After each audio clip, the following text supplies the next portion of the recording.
Everyone, स्वागत करता हूं मैं आपके अपने चैनल पे केमिस्ट्री अड्डा में। और ये है वीडियो नंबर 10 जिसमें मैं बात करने वाला हूं केमिकल प्रॉपर्टीज ऑफ ईथर पर। यस, आप सीखेंगे ईथर की केमिकल प्रॉपर्टी और यहाँ पर जो थीम रहने वाली है वो है reactions involving cleavage of CO bond, यानी कार्बन ऑक्सीजन के बॉन्ड की क्लीवेज की बात करेंगे। यहाँ पर बड़े ध्यान सुनिएगा। पहला टॉपिक आपको हम जो कंसीडर करके चलते हैं, पहला टॉपिक है रिएक्शन विद हैलोजन एसिड। ध्यान देना, रिएक्शन विद हैलोजन एसिड के साथ बात करेंगे। और आप लोग जानते हैं हैलोजन एसिड होते क्या हैं। हैलोजन एसिड आपके HCl, HBr और HI, ये आपके हैलोजन एसिड होते हैं। और आप जानते हैं कि इनकी एसिड की जो स्ट्रेंथ होती है वो सबसे ज्यादा HI की होती है, फिर HBr और फिर HCl, राइट। तो अब हम बात करते हैं सबसे ज्यादा रिएक्टिव HI, फिर HBr, फिर HCl। देन अब हमारे पास में इसमें स्टेटमेंट कहता है कि whenever ethers react with HI के साथ जब भी आप रिएक्ट करते हैं किसी भी ईथर को, तो आपको यहाँ पर एल्काइल हैलाइड मिलता है और साथ में एल्कोहल मिलता है। तो देखिए ये हो गया ईथर मॉलिक्यूल। जब आप ईथर को रिएक्ट करते हो HI के साथ में, तो देखिए इसमें से आप कहीं से भी तोड़ सकते हैं। ये सिमेट्रिक ईथर है, कोई इशू नहीं रखा है। यहाँ पे आपको क्या मिलेगा, CH3 CH2। ध्यान देना, एक तो ये टूट गया CH3 CH2, और यहाँ पर आप आयोडीन लगा सकते हैं और साथ में CH3 CH2O, इसके साथ में H लगाएंगे, CH3 CH2 और O के साथ में H, यानी कि आपको यहाँ से एल्काइल हैलाइड मिलेगा और साथ में एल्कोहल मिलेगा, राइट। इसके अलावा अगर आप कोई भी अनसिमेट्रिक ईथर लेके चलते हैं, अगर कोई अनसिमेट्रिक ईथर आपके पास अवेलेबल है, अगर आप HI का रिएक्शन करते हैं तो ये बॉन्ड तोड़ने का आप तरीका ध्यान रखना बच्चों, इस तरह से। तो क्या मिलेगा यहाँ पर, CH3I मिल जाएगा। कम कार्बन वाले के साथ में आपको एल्काइल हैलाइड मिलता है, ज्यादा कार्बन वाले के साथ आपको एल्कोहल मिलता है, राइट। तो ये बात उम्मीद करता हूं आपको समझ में आ गई होगी। इसके बाद में बहुत सारे रिएक्शन है। अब हम आपको बताते हैं कि if excess HI is used, अगर हम HI को एक्सेस अमाउंट में यूज करें तो क्या होगा। जब आप एक्सेस अमाउंट में HI को यूज करते हैं उस केस में आपको केवल एल्काइल हैलाइड मिलेगा, एल्कोहल नहीं मिलेगा। ध्यान देना कि जब हम किसी ईथर को यदि एक्सेस अमाउंट में HI के साथ यूज करते हैं और एक्सेस में जब आप HI को दिखाएंगे तो आपको 2 मोल्स ऑफ HI दिखेगा। कितना दिखेगा, 2 मोल्स ऑफ HI। और ध्यान रखना इन सब में जो टेम्परेचर होता है बेटा वो 373 केल्विन रखना है। Always keep in mind temperature will be 373 kelvin, ठीक है। तो जब एक्सेस अमाउंट में आप HI लेके चलोगे तो यहाँ पर केवल आपको एल्काइल हैलाइड मिलेगा, ओनली 2 मोल आपको एल्काइल हैलाइड मिलेगा, राइट। चलिए, तो ये यहाँ पे आपको एल्काइल हैलाइड मिल जाएगा 2 मोल। इसके अलावा 2 मोल एल्काइल हैलाइड के साथ में आपको साथ में वाटर मिल जाएगा। क्यों मिलेगा वाटर, जरा ध्यान दो, ये आपको समझाने की कोशिश करता हूँ। देखो एक स्टेप आपके साथ ये पॉसिबल है। 1 मोल HI के साथ आपको एल्काइल हैलाइड मिलता है और साथ में एल्कोहल मिलता है। जो दूसरा मोल HI का है वो इस एल्कोहल के साथ रिएक्ट करेगा, आयोडीन को यहाँ इंट्रोड्यूस कर देगा, OH और H कंबाइन करके आपको वाटर मिल जाएगा। So always keep in mind, reaction को समझने की कोशिश करें, रटने की कोशिश ना करें। इसके अलावा आप यदि अनसिमेट्रिक ईथर आपने केस सीख लिया है, यदि आप एनिसोल लेके चलते हैं, ये है आपका एनिसोल, तो एनिसोल को कभी भी आप HI के साथ रिएक्ट करते हैं तो HI के साथ जब भी आप रिएक्ट करेंगे तो आपको यहाँ पर फिनॉल मिलेगा और साथ में ये एल्काइल हैलाइड मिलेगा, राइट। तो उम्मीद करता हूँ ये बात आपको समझ में आ गई होगी बहुत अच्छे से। ये आपके HI के रिएक्शंस हैं, इसमें आप एल्काइल जो यूज कर रहे हैं तो आपको एल्काइल हैलाइड मिल जाता है और साथ में ईथर मिल जाता है, ठीक है। साथ में यहाँ पर 3 डिग्री एल्काइल ग्रुप लेके चल सकते हैं, 2 डिग्री, और ये क्वेश्चन भी एग्जाम में आता है। तो इस टाइप के क्वेश्चन को बड़े ध्यान से हैंडल करना, क्योंकि बड़ा कंफ्यूजन हो जाता है कि 3 डिग्री एक तरफ एल्काइल ग्रुप लगा है, दूसरी तरफ एल्काइल ग्रुप 3 डिग्री का नहीं है, 1 डिग्री का है। तो उस केस में आपको थोड़ा कंफ्यूजन हो सकता है। सो यहाँ पर कभी भी आपको परेशान होने की जरूरत नहीं है। जो भी क्वेश्चन आपको आए बड़े ध्यान से कॉन्सेप्ट को समझें। इससे रिगार्डिंग जितने भी आपको एक्सेप्शन क्वेश्चन मिलते हैं उनको आप जरूर ध्यान रखें और करें, ताकि आपका कोई भी बोर्ड में क्वेश्चन गलत ना हो, राइट। अब इसके बाद हम बात करते हैं टॉपिक नंबर 2 पे बात करेंगे, रिएक्शन विद H2SO4।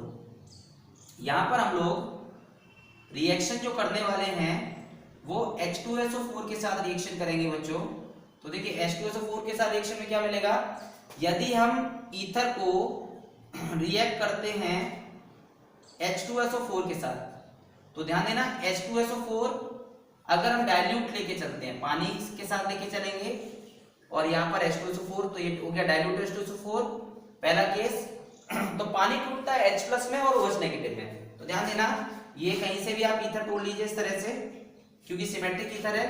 तो एक मॉलिक्यूल मिलता है CH3CH2 ग्रुप में आपको, और दूसरा मिलता है CH3CH2 और साथ में O। अब आप देखिए पानी कैसे टूटा है, H+ में और OH नेगेटिव में। तो OH आप यहाँ पे लगा दीजिए और H यहाँ लगा दीजिए, आपको दोनों ही एल्कोहल मिलेंगे। दोनों एल्कोहल आपके सेम भी हो सकते हैं और डिफरेंट भी हो सकते हैं, राइट। इसी केस में आप एक और चीज समझ सकते हैं कि अगर आप यहाँ पर ईथर को कंसंट्रेटेड H2SO4 के साथ अगर रिएक्ट करा देते हैं, राइट, कंसंट्रेट अगर H2SO4 अगर यहाँ पर है, कंसंट्रेट H2SO4 अगर आप लेके चलते हैं, तो जब भी आप कंसंट्रेट H2SO4 लेके चलेंगे तो यहां पर आप लोग को केवल तोड़ने का तरीका सेम रहेगा, ठीक है। एसिड में आपको H+ मिलेगा और साथ में HSO4 मिलेगा। तो देखिए पानी था तो H+ और OH नेगेटिव मिलता था, लेकिन एसिड में H2SO4 कैसे टूटता है, केवल H+ प्रोवाइड करेगा और OH नेगेटिव प्रोवाइड करेगा। तो यहां पर आपको CH3CH2 इसके साथ में तो HSO4 लग जाएगा, बाइसल्फेट मिलेगा, और साथ में इनका जो H निकला है वो आपको अल्कोहल देगा। तो उम्मीद करता हूं ये बात आपको समझ में आ गई होगी, राइट। अब इसके बाद हम लोग बात करने वाले हैं टॉपिक नंबर 3 पर। टॉपिक नंबर 3 आपका कहता है रिएक्शन विद PCl5। जब हम फास्फोरस पेंटाक्लोराइड के साथ जब रिएक्शन करते हैं तो फास्फोरस पेंटाक्लोराइड के साथ आपको प्रोडक्ट क्या मिलने वाला है। यहां पर हम लोग एग्जांपल लेके चलते हैं अनसिमेट्रिक ईथर का। जब हम अनसिमेट्रिक ईथर को रिएक्ट करते हैं और हीट करते हैं, आपको हीट करना पड़ेगा PCl5 के साथ में, फास्फोरस पेंटाक्लोराइड के साथ में आप हीट करिए, तो यहां से आपको दोनों एल्काइल ग्रुप के साथ में दो अलग अलग एल्काइल हैलाइड मिलेंगे। ये आपको इस तरह से एल्काइल हैलाइड मिल जाएंगे, और साथ में फास्फोरस और ऑक्सीजन क्या मिलेगा, POCl3 मिलेगा, फास्फोरस ऑक्सीक्लोराइड मिलेगा, जो कि आपका ये प्रोडक्ट सिमिलर है पुराने रिएक्शन की तरह से। तो ये रिएक्शन उम्मीद करता हूं मैं आपको समझ में आ गया होगा। तो रिएक्शन जब भी आप PCl5 के साथ करते हैं तो बहुत सिंपल रिएक्शन है। आप प्रॉपर्ली सारे टॉपिक को नोट डाउन करेंगे और नोट डाउन करने के बाद आप कॉपी में मेंशन करेंगे। अब इसके बाद हम टॉपिक नंबर 4 पे चलने वाले हैं, जो कि तुम्हारा आखिरी टॉपिक है, reaction with acetyl chloride. 4 topic है रिएक्शन विद एसिटाइल क्लोराइड। देखो एसिटाइल क्लोराइड के साथ जब आप रिएक्शन करते हैं तो आपको क्या क्या प्रोडक्ट मिलते हैं, जरा इस बारे में ध्यान दीजिए। तो एसिटाइल क्लोराइड जो आपके पास अवेलेबल होता है वो CH3CO ग्रुप को इंट्रोड्यूस करने की बात आती है, और यहाँ पर हम लोग दो तरह से एसिटाइल क्लोराइड लेके चल सकते हैं। आपको एसिटाइल क्लोराइड पर मतलब एसिटाइलेशन पे बात कर सकते हैं, और दूसरा है हमारे पास एसिड एनहाइड्राइड भी लेके चल सकते हैं। तो देखिए यहाँ पर यदि हम कोई भी ये ग्रुप लेके चलते हैं, ईथर लेके चलते हैं इस तरह से, तो जब आप रिएक्शन कराते हैं इधर एसिड क्लोराइड का CH3COCl का, ध्यान देना आपको रिएक्शन कराना होगा तो क्या मिलेगा, जब आप इसे रिएक्शन कराते हैं तो देखिए इनको तोड़ने का तरीका, कहीं से भी एक एल्काइल ग्रुप तोड़ो, यहां से क्या निकलेगा, हैलोजन निकलेगा।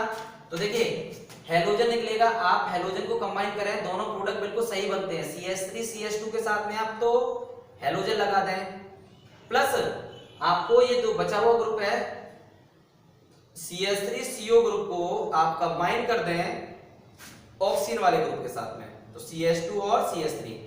ऑलवेज कीप इन माइंड कि यहाँ पे जो दोनों प्रोडक्ट बनेंगे उनका मीन बनेगा कोई ना कोई जान पहचान का फंक्शनल ग्रुप बनने वाला है यहाँ पर, ये इस बात का विशेष ध्यान रखें, ठीक है।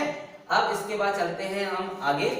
इसमें आप एसिटाइलेशन जो आप कर रहे हैं इसको आप एसिड एनहाइड्राइड के साथ भी कर सकते हैं। तो देखिए रिएक्शन में अगर हम अनसिमेट्रिक ईथर लेके चले और साथ में एसिड क्लोराइड लेके चले, एसिड क्लोराइड अगर हम लेके चलते हैं, एसिड एनहाइड्राइड सॉरी क्लोराइड का यूज हमने यहाँ किया, या एसिड एनहाइड्राइड का इस्तेमाल करें, तो देखिए इसको तोड़ने का तरीका भाई कुछ इस तरह से, ये ग्रुप ऐसे टूटता है, ईथर का तोड़ने का तरीका समझ में आ गया होगा। छोटा वाला ग्रुप एल्काइल ग्रुप आप अलग कर दो, ठीक है। ये ट्रिक से आप समझो दोनों प्रोडक्ट सही बनेंगे, छोटा वाला पार्ट इस बड़े वाले पार्ट के साथ और ये बड़ा वाला पार्ट इस छोटे वाले के साथ। हमेशा आपको यही ट्रिक बताई है मैंने, तो ध्यान देखना क्या प्रोडक्ट मिलेगा। ये जो छोटा वाला पार्ट है CH3CO ग्रुप, ये छोटा वाला पार्ट है इस बड़े वाले के साथ OCH2 और CH3, राइट। CH3CO को छोटे वाले पार्ट को इस बड़े वाले पार्ट के साथ कंबाइन किया, ये ईस्टर बना, प्लस यहां पर CH3CO और O, इसको कंबाइन करेंगे बड़े वाले पार्ट को इस छोटे वाले पार्ट के साथ, यानी कि यहां पर आपको दोनों ही केस में ईस्टर मिलता है। उम्मीद करता हूं आपको ये ईस्टर बनाना समझ में आ गया होगा। 4 मेथड हमने इस वीडियो में आपके डिस्कस किए हैं, तो जहां पर भी आपको दिक्कत हो इस टॉपिक में आप हमें कमेंट करके बताएं, प्रॉब्लम आप हमें बताएंगे तो हम आपको हेल्प कर पाएंगे। और आपका सपोर्ट, आपका तरफ से मोटिवेशन हमारे लिए बहुत जरूरी है, क्योंकि आपके मोटिवेशन के थ्रू हम आपको सपोर्ट कर पाएंगे और हमारे लिए जो मोटिवेशन मिलेगा उससे हम आपको बहुत अच्छे से वीडियो दे पाएंगे। तो बताइए अपनी समस्याएं कमेंट बॉक्स में मुझे बताने की कोशिश करिए। मिलते हैं आपको अगली वीडियो में इंटरेस्टिंग वीडियो के साथ में, मिलते हैं आपको, बाय बाय।